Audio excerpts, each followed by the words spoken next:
Hello and welcome to Hooting Mandrills. I'm Jeremy. I'm Sam. And today we're going to be talking about Spider-Man / Through the Omenpaths cards, although we don't know the names of the Omenpath cards yet. Yeah, just assume they're all Kellens of some form or another. But before we get into the set proper, there are a few bonus sheet cards that we thought we would talk about that are new to Arena. Up first, we have Ponder, banned in Modern, so pretty decent card. Staple in Legacy, only recently unrestricted in Vintage. Good card. You look at the top 3 cards of your library, you get to put them back in any order, you can shuffle them if you don't want any of them, and then you draw a card. Card's good, folks. It's powerful. As far as I know, it's not going to be pre-banned in Historic. It is probably better in Historic than Brainstorm would be. It's not trivial to shuffle. It's easier than it used to be, but it's not trivial. Yeah, card's a big deal. You can skimp on lands and smooth out your draws a lot if you play Ponder. Card's very, very good, and there are a lot of powerful things to be doing in blue that could be interested in it. Yeah, I'm sure Timeless as well, it's going to be a huge deal. Oh yeah, for sure. Control decks and Timeless have gotten a lot better, will get better again with Force of Negation and Avatar, but I've been really impressed by the new Hydroponics Architect. It's an alchemy card from Edge of Eternities, and it's sort of like copies 5 through 8 of MtGO in these sorts of blue control decks, makes Flare of Denial a lot more playable for them. Decks that I used to think just like were too slow and too bad for a format that is force checking you all the time look a lot better now, and Ponder adds to that. For sure, yeah. It's going to be, I mean, it's hugely played in every format it's legal in now, so I'm sure that adding new ones could only add to the control players' toolbox. Up next, we have Opposition Agent, another powerful card, especially in Commander, although it probably can do stuff in other. It has seen play at various times in Legacy and in Vintage. It's very powerful. Very powerful card. It's one-on-one formats as well. 2 and a black, human rogue 3/2 with flash. You control your opponents while they're searching their libraries. While an opponent is searching their library, they exile each card they find. You may play those cards for as long as they remain exiled, and you may spend mana as though it were mana of any color to cast them. So yeah, nice fetch land, dickhead. I'll take that. I'll take anything you're looking for at this point. You know, obviously not gonna affect Seek in Historic and Timeless, but it's still good enough. There's a lot of things it does affect. Green Sun Zenith, Horde of Calling, fetch lands. Like I said, this thing's kind of a menace. There's a lot of good black cards that you can play in Timeless. There are only so many things that you can cast off of one Dark Ritual, but this is one of them, and it is a sack tap when you get to do it. Yeah, very strong. And our last card on the bonus sheet that we think is worth talking about is Saw in Half. This is a unset card, but a black border unset card. Hasn't made a huge impact in Legacy, but has seen a little bit of play. It sometimes is sort of a meme, but it's a powerful effect, so let's just get into reading it. It's 2 and a black, instant, destroy target creature. So far, so bad, but wait, there's more. If that creature dies this way, so you can't just use it on an indestructible thing, but if it dies this way, and I guess you can't use it with a rip in play, yeah. Its controller creates 2 tokens that are copies of that creature, except their power is half that creature's power, and their toughness is half that creature's toughness. Round up each time. So 3 mana is a lot, even in a format with Dark Ritual, but this is a powerful effect. You can use this on a Grief with the Evoke trigger on the stack. You get 2 more 2/1 Griefs. They trigger. Ouch. There was a bug on MtGO that made it so when you used this on Goyfs, they came in as Goyfs. They don't. If you use this on a 5/6 Goyf, the tokens are 3/3s forever. But Pyrogoyfs, seeing other Pyrogoyfs, like even if you use this on a 3/4 or Pyrogoyf and it's 2 bears, those 2 bears are going to distribute 4 shocks wherever you need them. That's pretty powerful. It's a lot of damage, yeah. The thing about creatures that are playable in older formats is that they usually have powerful ETBs, and this just kind of doubles them while also spreading their power out around various places. Like, it's not a permanent, so you can even play it in Luracy decks if you want to. Some of them, like, sort of sacrifice-angled Mardu energy piles might be interested in this. It's a little expensive, but this is a powerful effect. And all right, I mean, you can't, since it's round up, you can, like, split an Ocelot Pride in 2, right? Yes, in 2. And they are both tokens. And you just killed a cat, so that flips a Johnny if you had one. Seems like a good card.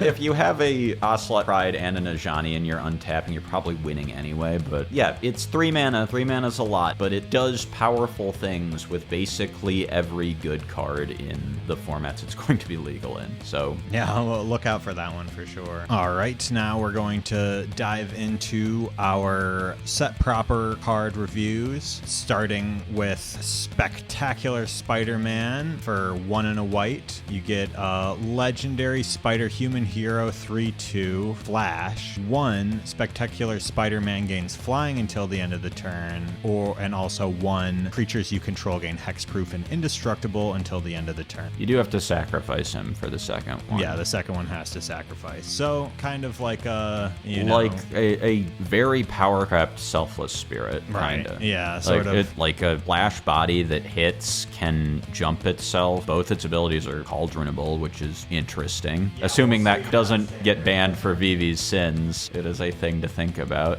Yeah, that's probably coming. So, but yeah, I think this card's really cool. You do love the card Heroic Intervention. This is kind of like Heroic Intervention if it were white, but also if it were good. And it's more expensive to just cast from your hand, but it's also a creature in your creature deck. It hits off of Coco if you're in a format where that matters. Things that find creatures find it. It doesn't mess up your deck by being an instant. Yes, that's true. That's nice. And when you don't need the Wrath protection, it's just like, okay, you tapped out, here's another body for you to deal with. It's 3/2 and maybe flies. Yeah, and for 1 extra mana, it can be a surprise too with the Flash, where, I mean, Heroic Intervention is a surprise as an instant, but, like, you can kind of just hold up your mana and, if they board wipe, you can save yourself. Cool. So up next, we have Secret Identity, which is probably my favorite card in the set. Probably shouldn't be, but it is. So Secret Identity is a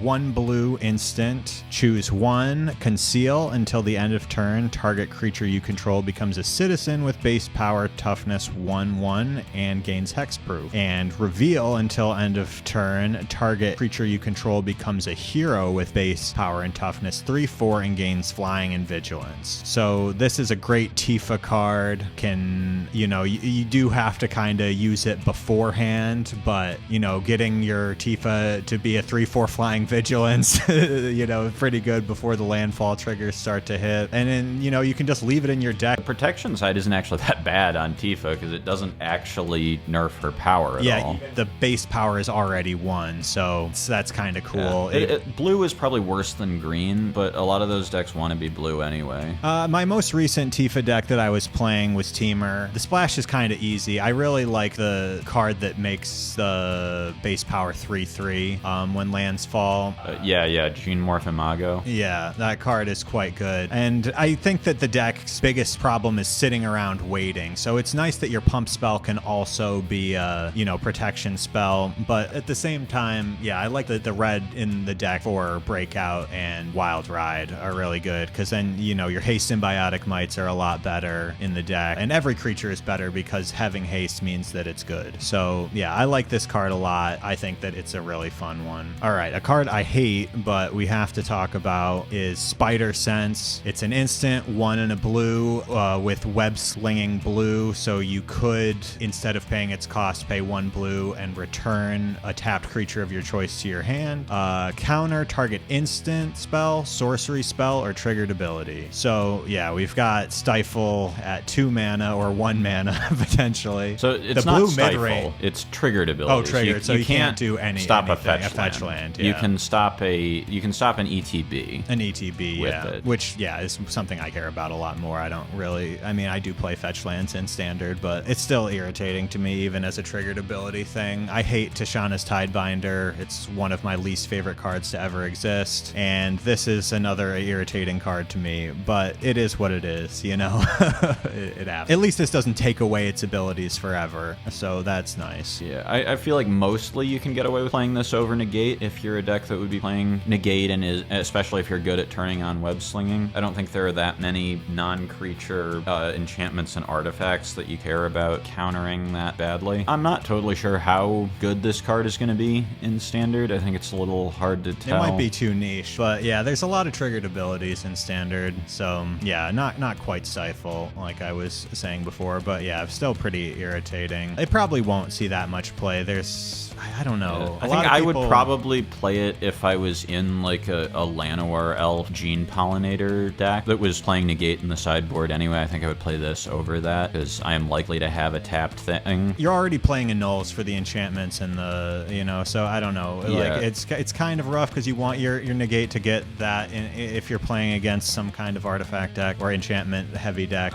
But I think probably I am willing to not hit artifacts if I'm in a deck like that with synergy. I play this over Negate. Maybe it's good enough to play in the main. I don't know though. The best 2-drop in blue is a non-bow with it being Flood Pit Drowner. That's some solace that you can't just pick up your Flood Pit's Drowner without a little extra work. I'm not sure I buy this as like I do buy it as a Dimir mid-range card, but not a main deck card in Dimir. No, I don't think so either. I buy it over Negate. I just hate countering triggered abilities, I guess. That's why I talked about it. All right. Up next is a card I do like is Hide on the Ceiling. So, like Sam says, I love Heroic Intervention. This is taking it to another level.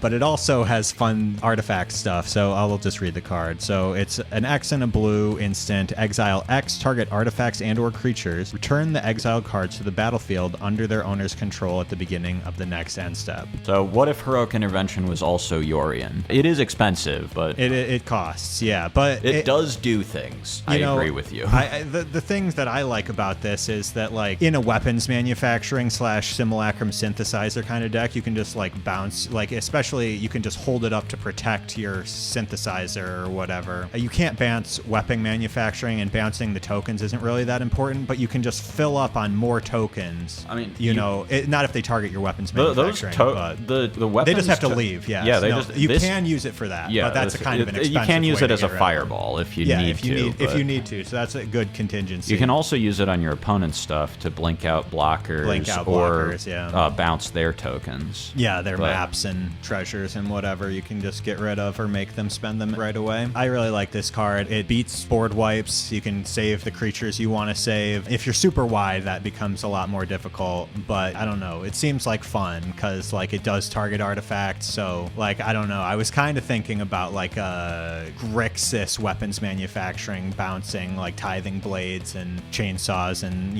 whatever else to make more munitions, but also kill their creatures again and again. Just sort of a fun card. For sure. Like, it scams warp cards. One of the best cards in Standard being Quantum Riddler. Yeah, bouncing that's really important. It costs more to scam one thing than Splash Portal does, but being able to hit multiple things could be relevant. This card does a fair number of things. I agree with you. I like it. All right. Up next, we have Tombstone, Career Criminal. For 2 and a black, 2/2, human villain legend. When Tombstone enters, return target villain card from your graveyard to your hand, and villain spells you cast cost 1 less to cast. Gravedigger plus cost reduction. Definitely a good limited card. I'm not sure about the villain support, but there's already sort of like changeling sort of concept in Standard with the Taurine Mauler thing, where you're already using it to gain value on dragons, lizards, sometimes some other Kavus occasionally, yeah. So, like, this card also plays well with that card. I don't know. I just thought it was kind of fun. If you have enough villains, I'm not sure it's going to be, like, breaking into tier 1, but I kind of liked it. Once again,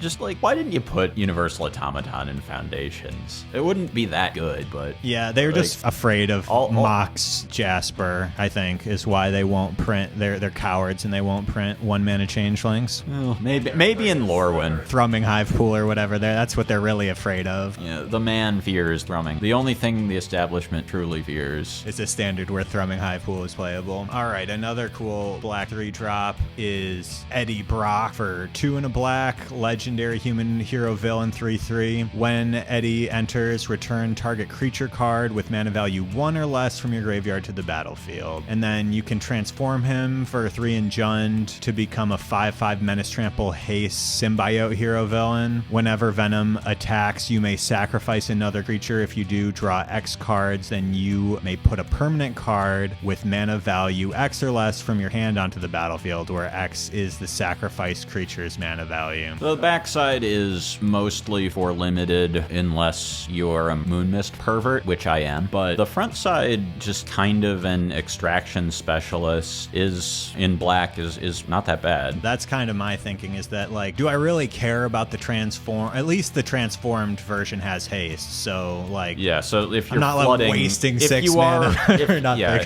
if you are in Jund and you're flooding, I've cast Oliphant off Arena of Glory before. Like, okay, you know, yeah, that's the thing about Magic, is you can't really be sure that you're ever going to, you know, have these situations, but sometimes they just arise, you know, like it's just like extra text on the card that doesn't need to be there. I would probably still play this card if it didn't have the transform at all, right? It seems kind of fun in the right kind of deck. Gets back, like, what are your, I guess it gets back Cecil, which Cecil is the best one drop in the format. Yeah. Important if you're gonna play Moonmist with it also. Gets back, maybe, I'm just trying to think about the Jund colors. Paw Patch formation, I guess. Llanowar Elves. It doesn't cast very well off of Llanowar Elves because you don't have a graveyard yet, but yeah, it's a neat card. Yeah, I mean, you probably need to put it in the right deck. I mean, it's probably in some kind of Gorehound deck already, where you're trying to just, like, probably like a black-white Gorehound deck where you're trying to, you know, play a bunch of one-drops, have and them die, some decent fill your graveyard. Too, yeah, but yeah. I mean, yeah, like the deck that's doing that right now has like Servandem and Voice of Victory and Sephiroth and stuff. So I don't know that this card could fit into that deck, but I don't know. I thought it was interesting enough to speak on, at least for a second. Okay, up next we have Electro Assaulting Battery for 1 red, human villain, 2/3, legend, flying. You don't lose unspent red mana as steps and phases end. Whenever you cast an instant or sorcery spell, add red. So we got a Birgi. And when Electro leaves the battlefield, you may pay X. When you do, he deals X damage to target player. So you get to expend your remaining red mana if they go after him, if you like, or some of it, or whatever you want, you know?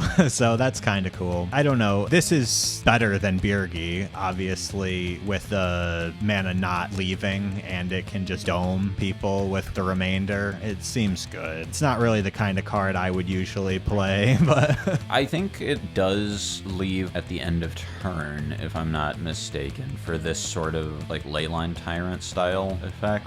Okay, so you have to use all the mana each turn. I'm not sure phases, though. So your end step is a step, right? But is it? I don't know. I thought that was how Leyline Tyrant worked, but I don't really know how Leyline Tyrant works because I don't play enough Commander to know how Leyline Tyrant works. I did hear someone saying that it does end on or turns. no, that it does pass through turns, but my recollection was that it didn't. I'm not sure. If you're a judge, sound off in the comments. Yeah, let us know. We have no idea. Judge, how does this card work? It's good anyway. even if your turn ends, you lose the mana. It's not quite VV, but VV's busted. So I mean, yeah, VV is a mistake. I honestly kind of thought that VV was more of a problem when they banned Corey Steelcutter, but nobody wanted to listen back then. Maybe they're listening now that they're all complaining about VV ruining the standard meta. But once again, mono red is better than VV. So do with that information what you will. All right. So next up we have Miles Morales. 1 and a green, 1/2 legendary creature, human citizen hero. When he enters, put a 1/1 counter on each of up to 2 target creatures. So just played straight up,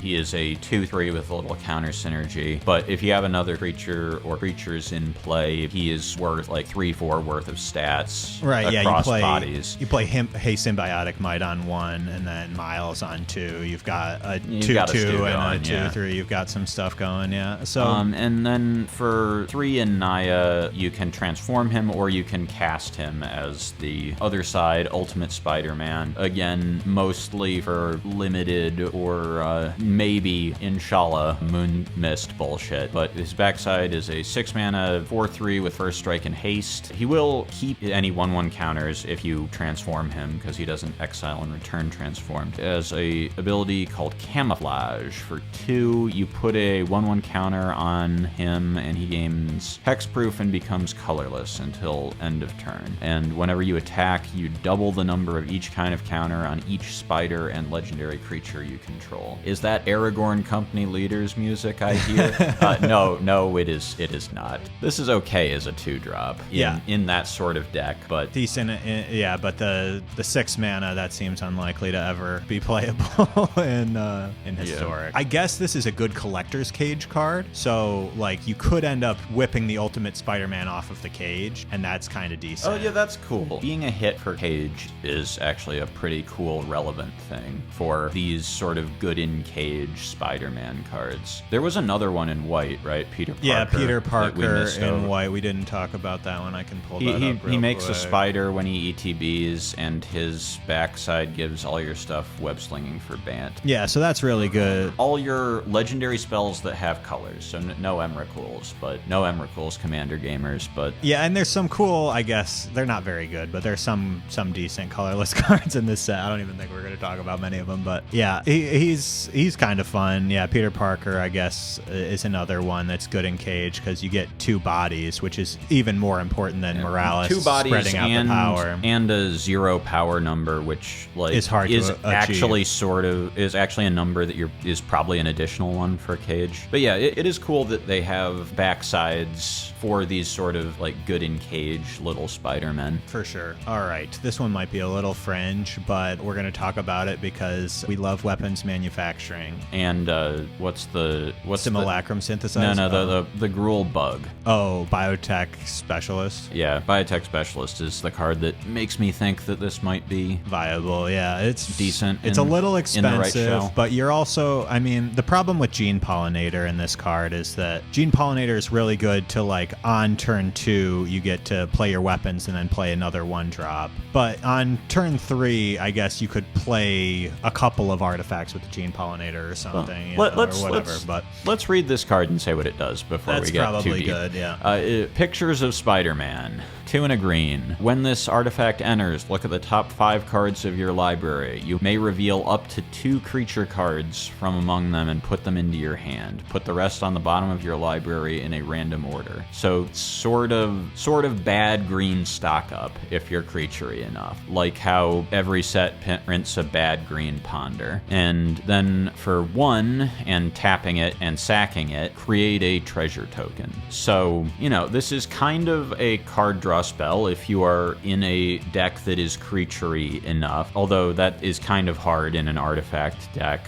But yeah, the Jund Weapons deck that I have been playing plays quite a few creatures with Rust Harvester, the Monkey Toy, obviously Biotech Specialist, a couple. Playing that Sack Outlet guy? Yeah, I played 2 of him. Umbral Collar Zealot. Umbral Collar Zealot I played the combo with the fetch card that I forget what that one's called, but for 5 you can fetch and return up to 4. You fetch into your graveyard and then you can return up to 4 CMC to the battlefield. I don't know what it's called off the top of my head, but so I play quite a few creatures in the Jund version, which is I have to play removal and stuff, obviously, and just straight up artifacts. So yeah, I don't know. This card seems a little fringe in that deck, but making it does 4 damage for 1 in the next turn. If like you play this on 3 and then play your specialist on 4, you can just sack it for free essentially, since you get the treasure token and sacrifice 2 artifacts. That's 4 damage. It's decent, and you get to maybe find the specialist off of it. Yeah. Like if there's a deck where this is a draw 2 that plays specialist, I think this card is a good addition that makes that deck a lot better. Whether there is a deck like that is a little bit more up in the air. I guess you're playing one, but yeah, if you can consistently draw 2 off it, I think it's pretty good. Yeah, I haven't been playing it too much this month, but it was a lot of fun last month. All right, up next we have Sandman, Shifting Scoundrel for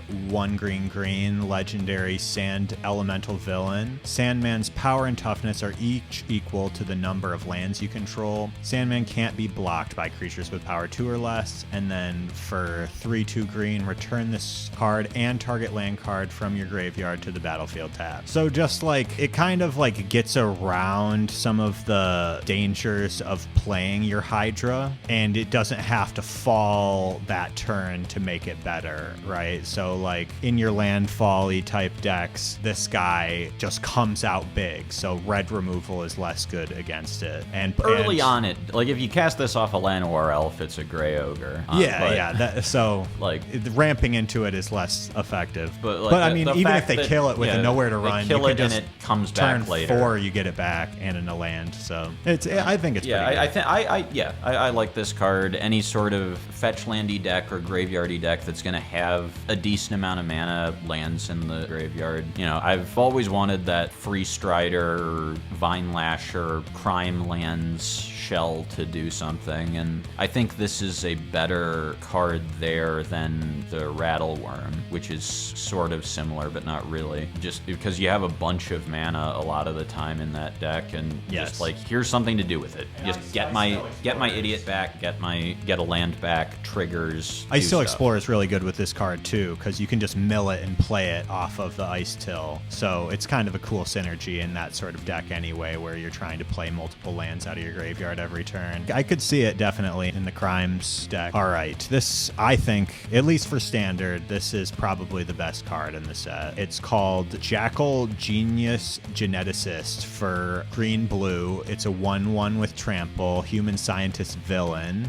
Whenever you cast a creature spell with mana value equal to Jackal's power, copy that spell, except the copy isn't legendary. Then put a 1/1 counter on Jackal. So it's got Super Evolve plus copy every creature you ever play. You do need to hit it exactly on mana value. Yes. So, like, you need to hit a... You play this on turn 3, you play a 1/1, you get a 2/2. Or you can play it on turn 2 and hope for the best. Well, no, but like with an elf or a Gene Pollinator, and this is a pretty good way to play an 8 elves deck. Yeah. Like, Gene Pollinator is a card that works when the 3 mana play that you're trying to accelerate into is not just a 3 mana card, but a 2 and a 1. Yeah. Like scamming Riddler, or casting this and then casting another Mana Dork or a Paw Patch Recruit or something. And if you're doing that, then you're kind of cooking with this card. Yeah, so like I don't know, but like you copy a Haste Symbiotic Might on the first trigger, then a Flood Pit's Drowner on the second trigger. You know, if you protect it or you keep up, you know, eventually you copying Ouroboros. Like, the card is busted. It's a must kill. Like, you have to kill this thing right away or you lose. So that is true. If you don't kill this, it is probably going to kill you if they get to untap with it in a deck that's built around it. I haven't been playing as much Snakeskin Veil. In decks that I'm looking for protection, I usually play Defend the Rider because, you know, it has a little board wipe protection. You are also a big fan of Secret Identity, which is kind of cute with this. It's a little weird because is making this thing a 3/4 Vigilance likely to set up a spell that triggers it? Maybe? You have to have 4 mana for that, right? Which you're playing elves and Gene Pollinators potentially, so that's decent. The legend rule thing I haven't even like really gotten into. I have not found enough legends that I'm like, Jesus. I mean, itself, that's busted, right? Like, you don't have to worry. Oh, that's true. You copy itself, you do lose one, but you get another one.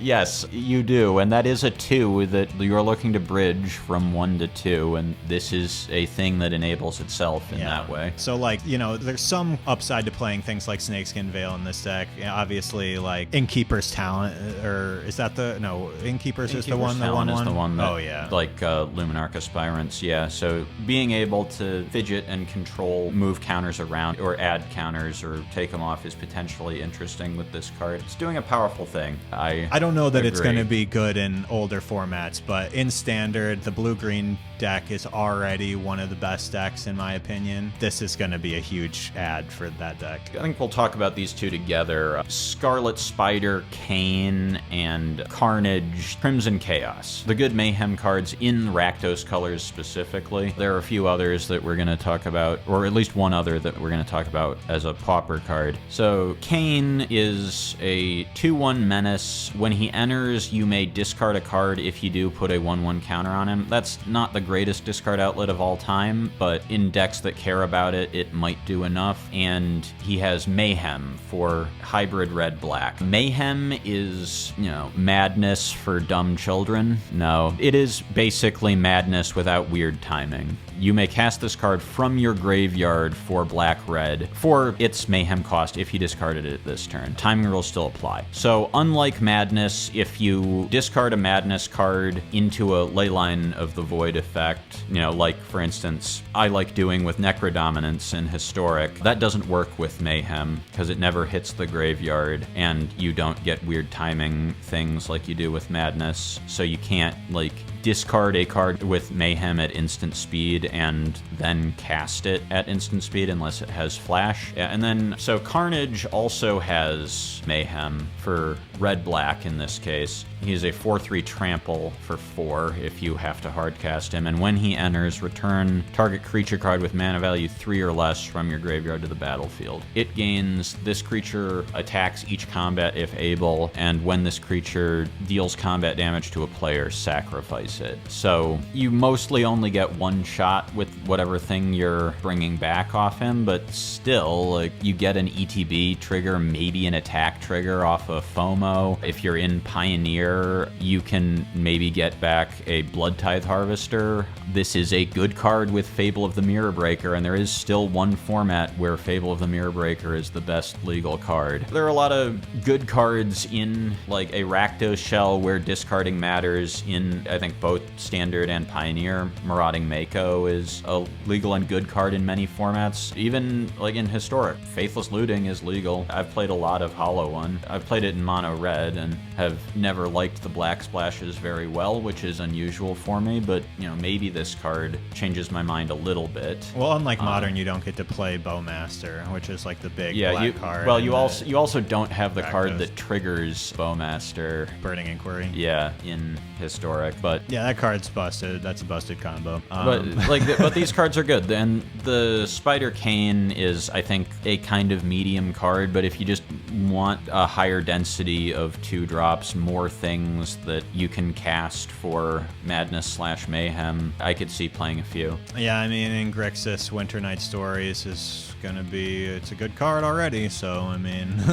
discarding, I mean, with your infinite mana, you can just bring back VV. Yeah, that's true. If they do hit Cauldron instead of VV, this is a thing that VV curves into. You play it and they kill it, well, it's back now, and I guess it will have to attack the following turn if you don't pop off with it, but you are threatening to pop off anytime you untap with a VV, because the card is kind of cracked, even when not specifically wombo comboing with Cauldron. Yeah, it's just broken. But yeah, I like Carnage a lot. I will probably try playing him in many formats, or not him, but, you know, the being that is Carnage.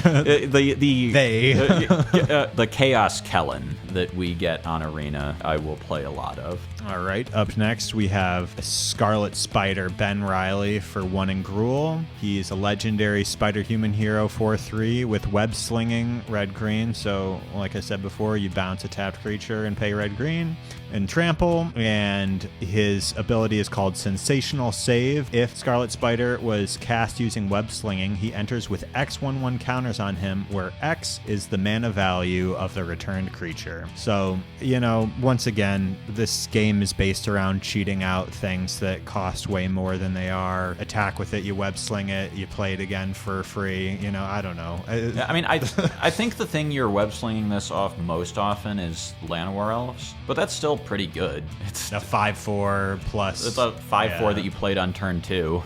Tramples. And yeah, if you can ever, like, pick up a warp creature or something with this, that's Quantum Riddler. Quantum Riddler, Nova Hellkite, those are 4 and 5 mana plays respectively, and Quantum Riddler requires something to tap it, like a, you know, spacecraft or vehicle or gene pollinator, but you got those things, I'm sure. Yeah, you can put those things in your deck. And yeah, if this ever picks up a warped creature, or warped creature is the big one that is going to put a huge gob of counters on it, like, you're pretty happy with what you just put into play for 2 mana. Yeah, if it picks up an elf and you replay the elf, you are also pretty happy with what you did for effectively 3 mana. Yeah, I mean, the dragon is my favorite card in Standard right now, so picking it up with this seems really fun. I don't know. It does cost 5, yeah, but you're playing elves tapped. And stuff. Unlike Quantum Riddler, it has a way of getting itself tapped, and that is pretty good. Hit you for 4, kill your elf, make a 9/8. does sound fun. It sounds good. 9/8 trample. 9/8 trample. The dragon's coming again next turn. For 3 again. That's a pretty good top end for your Gruul aggro deck. Yeah, I'll probably end up playing some of this. I'm playing Gruul right now. It's kind of just like a mixture between the mono red and the mono green decks, but this card seems good, yeah. All right, another card I really like is Spider-Man 2099 for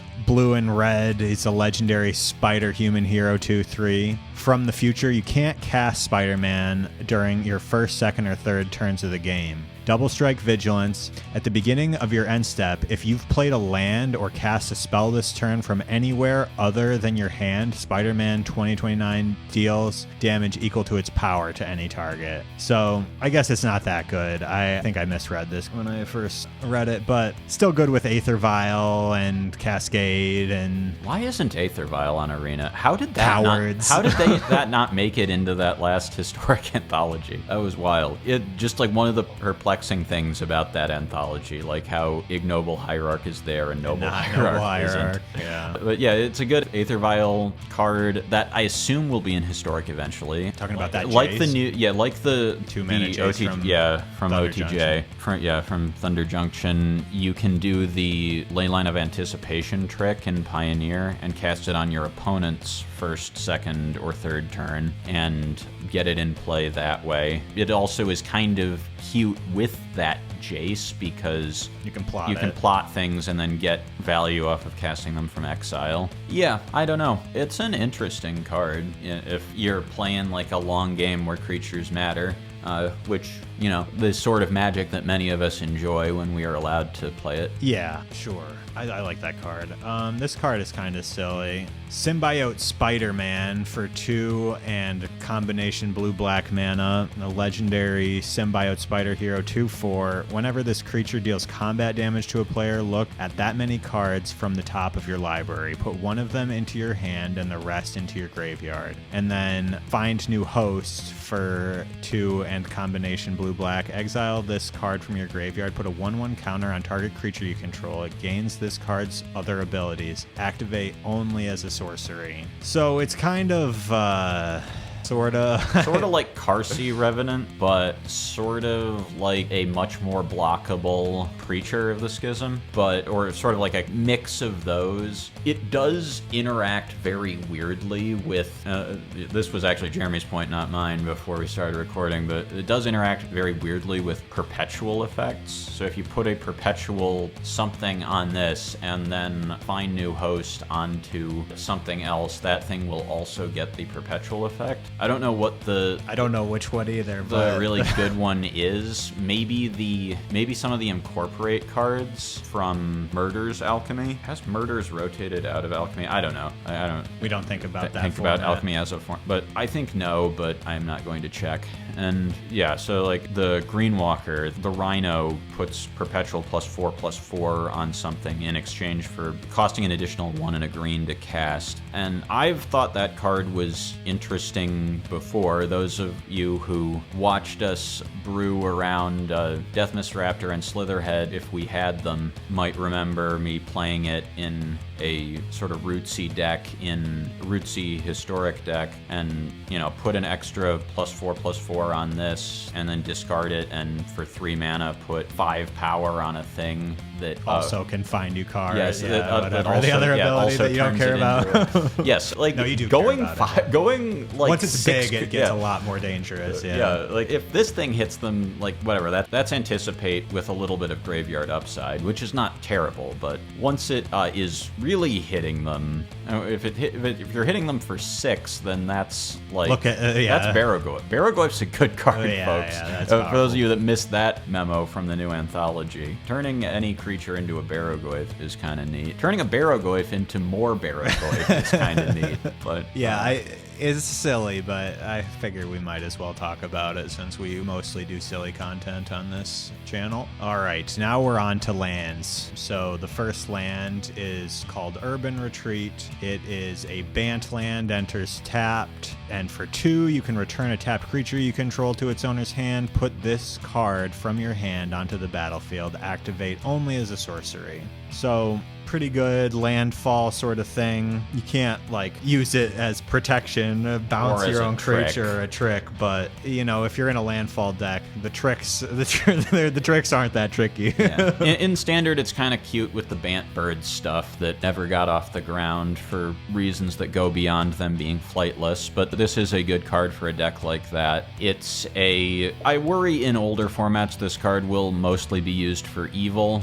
Like, people have talked about this card with Llanowar Elves, and I think this card's pretty bad with Llanowar Elves. It's, you know, maybe a bad Explorer in your mana base is good enough. Just, like, tap a Llanowar Elf, tap your land, put this in, play another land, maybe play another land, replay again. the elf. Maybe that feels that's kind of slow though. Like, yeah, you just like yeah. it's kind of slow. It is just a land doing it. Maybe that's okay as like a standard thing to be doing, but I am not fully convinced. I think the card that this is actually good with is Arboreal Grazer. Yeah, you play Arboreal Grazer on one, you attack with it, it can usually attack safely, if not productively. You have 2 lands because you just grazed. If you have a lot of lands in hand, you can play maybe another land even to replay the Grazer, put this in, pick up Grazer, graze again. The thing is, like, what deck is happy about having this many lands in hand? Decks that sounds like to me are Bant Lotus Field and Amulet type. Boo. And so, like, that's sort of what I mean about this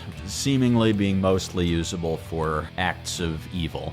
But, you know, we shall see. Maybe there is something landfall-y enough in a wholesome way that you are interested in doing in some format somewhere. It's a pretty powerful card as tap lands go. Yeah, it seems pretty decent. Kind of weird that they just have 2 random lands in this set. I mean, it would be hard to do them for all the shards, I feel like, because there are so few themes and they are so overlapping. Like, what would the Jund one even be if it wasn't just another Mayhem land? Yeah, that's true. I don't know how to design them, but Standard is in a weird place right now with lands already, but this set doesn't help. Blue, white, red, black, and green, white are the bad color pairs. This didn't help. Yeah, I agree. Does not really help green-white, doesn't help blue-white that much. The blue-white decks that you're complaining about the mana in don't play a ton of creatures. A little bit of a weird space, but yeah, as we alluded to, the Grixis one, Oscorp Industries, is a Mayhem land. When it enters from a graveyard, you lose 2 life, but you can Mayhem it. So any turn that you discard it, you can just make your land drop for turn out of the graveyard. And in your deck where you're looting and then still get to make your land drop from the graveyard or whatever, that's value, baby. That's pretty powerful, yeah. And in, like, you know, like a VV deck, right, you don't really care about the black mana, but like you get you get your land, you can discard your land and play it too. So that'll be good. This card is going to be powerful. Entering tapped sucks. There's one more land. It's like pay 2 life. Yeah, enter of it. You can shock it in untapped, or yes, Multiversal Passage. This one might have the same name on Arena. We shall see. As it enters, you choose a basic land type. Then you may pay 2 life. If you don't, it enters tapped, and this land is the chosen type. So it turns on your Verges, fixes your mana a little bit painfully, but it does fix it. So if you're in a bad color pair, this does help, even if those 2 tri-lands don't. Yeah, it helps in the worst possible way, as you have to shock for a single colored land. But you could have it enter tapped if you're in trouble, I guess. But yeah, it may see a lot of play, but I think it probably will. It'll probably be until played a fair amount. Fix some of the mana issues in the format. You know, it's not Thran Portal. No, it's not anything not catastrophic quite, like not that. quite. You don't feel great about it, but you're not that upset about it.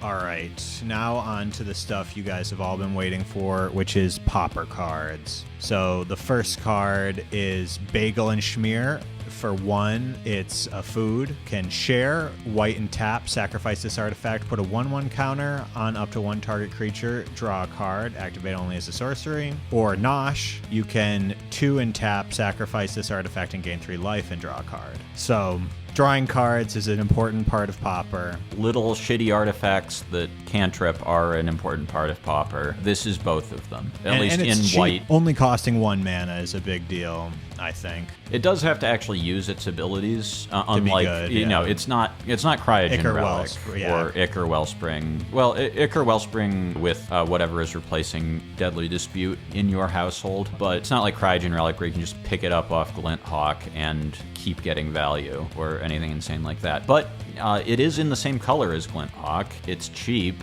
and putting counters on your already above rate flyer is pretty good if that's what you want to do. Yeah, I am like considering playing one in the counters deck in my green-white proliferate deck. I don't know, it might be too bad, but drawing a card seems good. It replaces itself and does a counter. Maybe it's too weak, but I guess it's also kind of good against red aggro to gain life and draw the card if you need, but maybe not. Definitely does it. many Pauper relevant things. And another one, this one I think outside shot in standard too, but I like this as a Pauper card.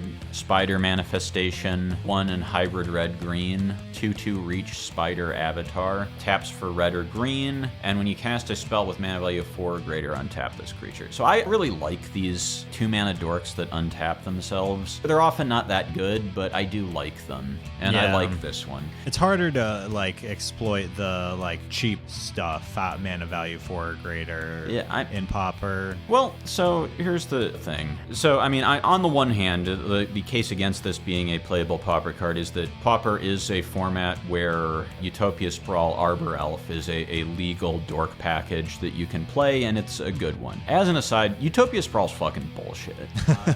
Like, I love the card Llanowar Elves. I love the card Birds of Paradise. I love both Hierarchs, even the one where 2 of its 3 colors aren't fun. I love Deathrite Shaman. I think that he should be unbanned in both Legacy and Modern. I hate Utopia Sprawl. It is bullshit when your mana accelerant doesn't die to push. Yeah, that is kind of irritating. But anyway, back to this card. It is not Utopia Sprawl Arbor Elf, but, you know, if you're looking for a red mana dork, you play Writhing Chrysalis on tap. Yeah, because that's the thing about Writhing Chrysalis is that you don't really want to be super red because you only want to play Writhing Chrysalis most of the time. So this, you can just like play it in your green mana base, play Writhing Chrysalis, untap it, and then you've got 3 mana. Yeah, so you can play a Jewel you got Thief or 3 of shit, that you know, you got 3 of that 4 mana back off the Writhing Chrysalis. Yeah, to either play a 3-drop if your deck is interested in that. You know, Hooting Mandrills, legal and Pauper. You can play that for 1 mana. Yeah. That's it's you fun play and it it's with free. this guy, untap him, and then play another one if you've got enough in your graveyard. Yeah, that's true. That's kind of fun with Hooting Mandrills in Pauper. So any card that's good with Hooting Mandrills is worth talking about. Yeah, I think it's kind of fun. I mean, I like your Crimes deck. I think that one's a lot more effective at untapping the mana guys than this. Yeah, I don't know that this card is that I like it as much as I like the Bandit, color. Hard Bristle Bandit, and yeah, he does fix for any color. But this card's also a beater and has this reach. Card, so, although in Jund decks, this card also does untap when you cast Snuff Out for free. Yeah, that's true. That's a thing that is also true of Hard Bristle Bandit because Snuff Out is a crime, but that is a relevant thing potentially in Jund-y kinds of decks. Yeah, it's a cool card. Definitely worth thinking about. In Standard, it's kind of awkward that this card is an Avatar, because if you were to play this in Standard, you would really want to play it with Black Overlord, and this is a miss for Black Overlord because of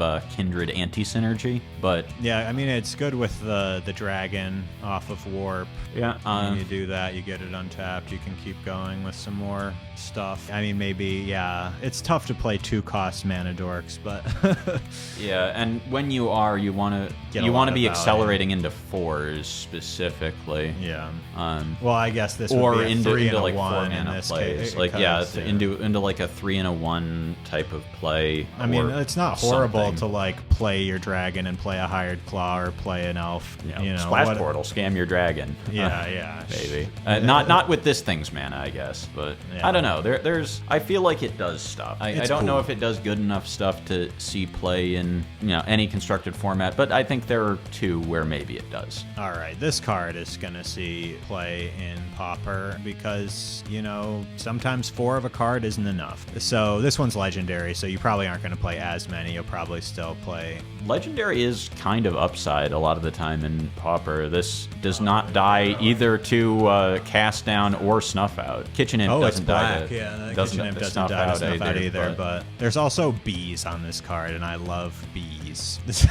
There probably won't be on the arena one, but we'll have to buy the paper one to play in Pauper anyway. But yeah, anyway, let's talk about what the card does. So it's Swarm, Being of Bees, 2 and a black, legendary insect villain, love insect typing as well, 2/2, flash flying, and mayhem for 1 black. So similarly to Kitchen Imp, this does just say madness on it with extra text. No, the flash is relevant without the madness, and costing 3/4 is a big deal too if you have to hard cast this guy. It doesn't have haste, Doesn't though, have haste, which is a huge downside. Worse in the like madness burn decks, but you know, maybe there are other decks that are interested in a card like this that weren't as interested in Kitchen Imp. I mean, there's a lot of discard outlets with like the dog, mongrel, Wild mongrel, mongrel. Yeah. If you're looking to be a less black, aggro, more controlling, green black or Sultai, you tried, right? A bit. Yeah, because there is also circular logic and stuff in Pauper. So yeah, this card could be fun in some different decks, but I also think you may just like, I think you still play the Sneaky Snacker because that one's for free, but like, are there some creatures in the deck that you'd rather play this over, or some like, you know, what's the one that does 2 damage and makes 2 blood tokens, like drains 2, whatever. Foldarin Epicure deals 1 on No. ETB. There's like Vampire's Kiss or something. Oh, that yeah. does 2 and makes Vampire's blood Kiss. tokens. Like drains 2 and makes blood tokens. So maybe this is a better card than that. This thing is good with blood tokens as well, though. That's a way to discard it. Yeah. We're still gonna play speed. Foldarin Epicure and other discard stuff, but you know, there's plenty of discard stuff in that deck, I think, with the draw effects. But yeah, I think maybe a couple of these might be decent. You probably don't want to replace all of your Kitchen Imps. All right. Up next, we have Cryptic Command at Home for Pauper. It's 1 blue. It's called Amazing Acrobatics. Instant. Counter target spell, tap 1 or more target creatures, but you can do 1 or both. So you can both tap 2 creatures and counter a spell. Pretty good.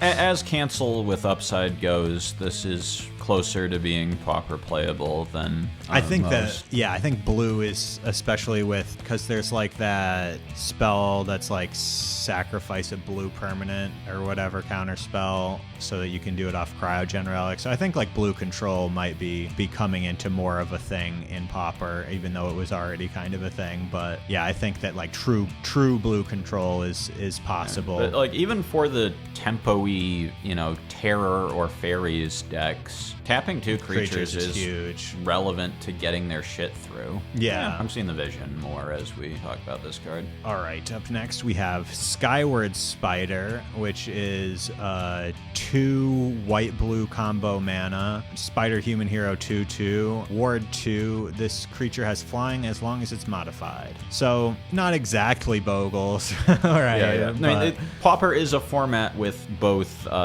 Slippery Bogle and Glistener Elf, right? No, not Glistener Elf. It also has Glistener Elf in it.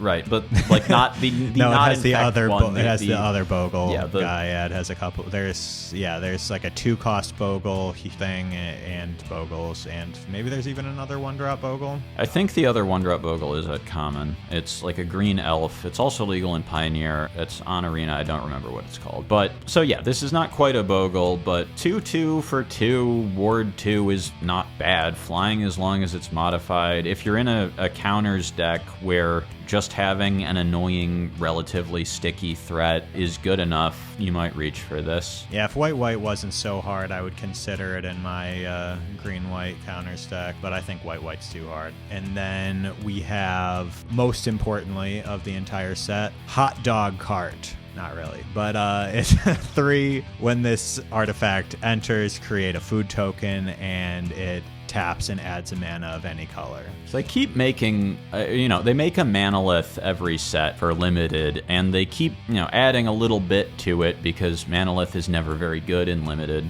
But as they keep pushing the envelope, these cards get closer to being playable. Dragonstorm Globe was really overperformed in Dragonstorm Limited to the point where I've been kind of interested in trying it out in Pauper. This produces an additional piece of material. Anything that just like makes 2 artifacts is great for the affinity deck, right? Like you have really powerful things with Prophetic Prism and all that stuff. So I don't know that it's great in Pauper necessarily, but 2 artifacts is always a big deal. And I kind of wanted it like also for standard potentially, because like I was playing Bant, a Simulacrum Synthesizer, deck before I was playing some of the, what is that card called? Cornucopia. Cornucopia, yeah. Yeah, so that gains life. I was never really gaining more than 1 or 2 life, usually just 1 in that deck.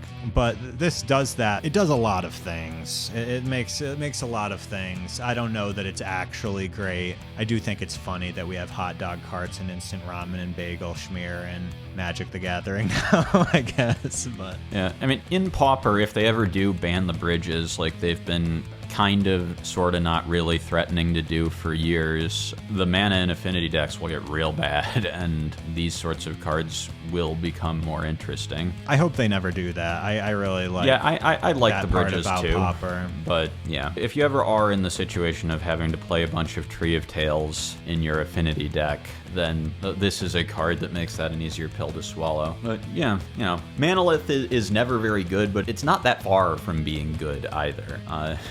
Is the thing. Like 1 extra piece of material, a little bit of life gain, as in the case of Ancient Cornucopia, 1/1 counter on your dragons made it like an archetype defining card in Dragonstorm Limited. We're getting closer and closer to something. Yeah, once they print one that lets you add 2 of any color, then there's one coming in Avatar. Oh, a rock that makes 2 for 3? Kinda. We'll talk about it when we then, get there. But, jeez. Oh wait, I read that one. It like has ruled. Yeah. It makes 2 mana, but not at once. 4 mana in Commander, but not at once. But that's a conversation for a different day. All right. We've got some more cards to talk about. Maybe I'll edit them in at the right time, and maybe you'll hear it like this. Who knows? So up first, we have Lady Octopus. Inspired Inventor, 1 blue for an 0/2. Whenever you draw your first or second card each turn, put an Ingenuity counter on Lady Octopus and tap. You may cast an artifact spell from your hand with mana value less than or equal to the number of Ingenuity counters on Lady Octopus without paying its mana cost. This is like kind of a weird meme-y card, but you can might quickly get something. Ingenuity counters though, because like you can draw on your opponent's turn, get counters. You can get 2 on your own turn as long as they're not as a single. You can get at least action. 1 usually the turn you play this, the turn or turn cycle you play this. If it lives and puts something cool in for free, that's pretty good. Yeah, it's a weird kind of meme-y card. It does turn on Mox Amber. It's not exactly Tameo Inquisitive Student, but it does do that in your artifact deck. Yeah, well, there are certain formats without Tameo, I suppose. If you're trying to play like Pioneer. Emery, Mox Amber shit in Pioneer, maybe this is a piece to that puzzle as well. And then up next we have Spider Punk for 1 and a red, which is a legendary Spider Human Hero 2/1 with Riot, so you can enter with a 1/1 or haste. Other spiders you control have Riot. That seems pretty good. Spells and abilities can't be countered, and damage can't be prevented. So in Constructed, where your red deck does not care about, any kind of trying to solve any problems, you're just trying to make problems, this card seems like a lot of fun. If I'm playing a red deck, I don't care about countering things, so like I like that. Yeah, people have talked about this as like protecting your combo in Storm in older formats. Modern Legacy CEDH, though I guess there's some discourse about how it might not be CDH. good enough because like the not being able to counter things might mean that you can't protect your own combos and the way this is supposed to. Yeah. If there are enough spiders, giving all of them riot is a powerful thing if you're playing, spider kindred. There is that cool spider in standard that whenever a creature you control dies, you get to like find a new creature. Oh yeah, I like him. He's in Foundations. I don't remember what he's like called. Starts with an S or something. Yeah. So those two cards seem fun together. There are quite a few spiders in this set. We've mentioned quite a few good ones already. So in older formats, spiders are a Swarmyard type. Swarmyard is an incredibly powerful land. Now on Arena. Yeah, so, we want to try historic spiders. This is maybe a piece of that puzzle as well. All right, up next we have the Soul Stone. For 1 and a black, it's a legendary artifact, Infinity Stone. We do know what the Arena one looks like. It is a Terminus Stone. Terminus Stone. So they can do stone synergies outside of Marvel sets. Infinity synergies have to be within Marvel. There can only be the 5 Infinity Stones. There it is copyrighted. So it's an indestructible tap for black, and then it has a 6 and a black tap, exile a creature you control, harness the Soul Stone. And at the beginning of your upkeep, return target creature card from your graveyard to the battlefield if you have the Soul Stone harnessed. So it's a 2-mana rock in black that makes colored mana in black. That's powerful. You can't just blow it up. You have to use exiling removal, like when you're trying to Stone Rain indestructible artifact mana and Pauper. Suplex is in standard, and if this card gets that popular, maybe you'd play that over a Braid.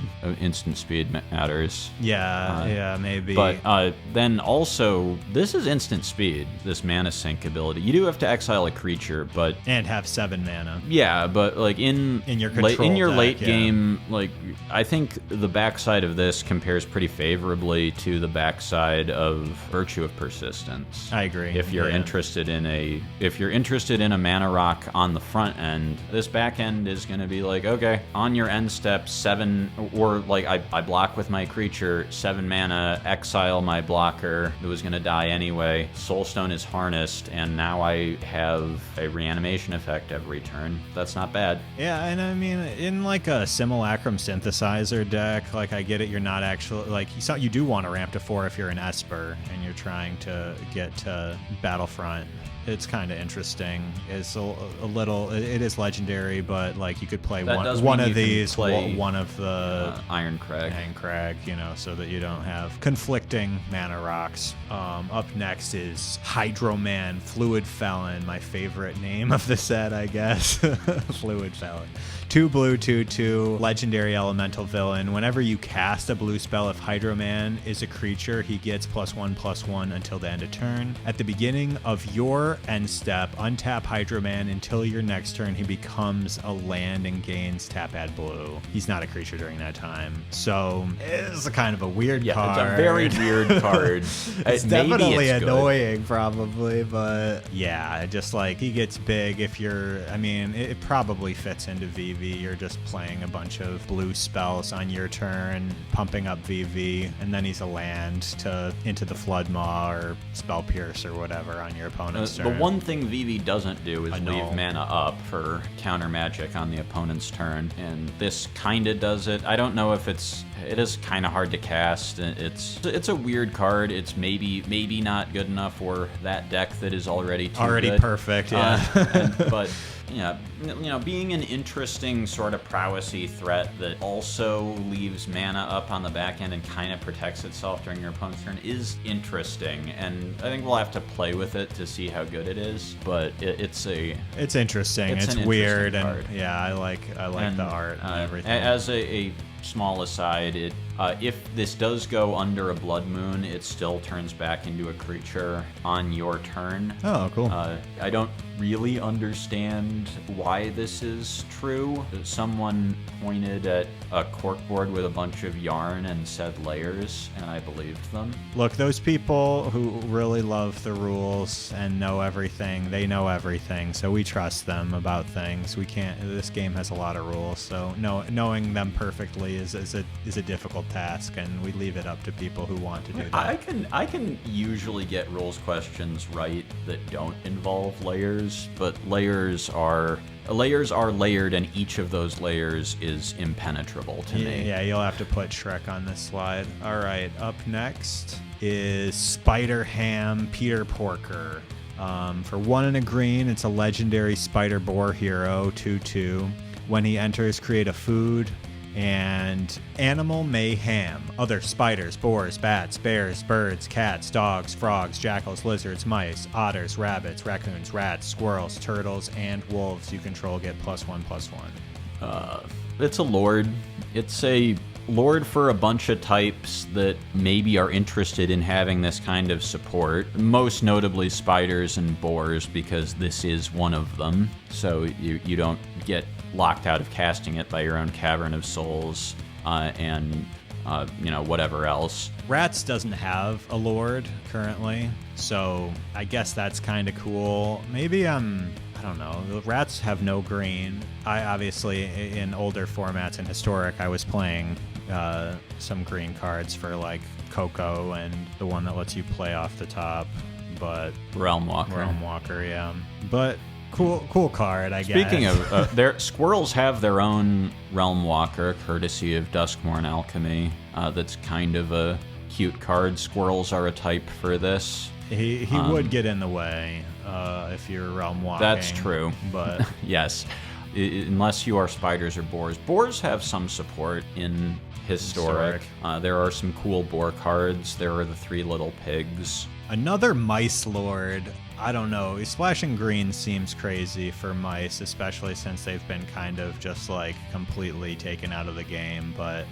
And your 2s are so good in mice, but maybe. We have Starting Town.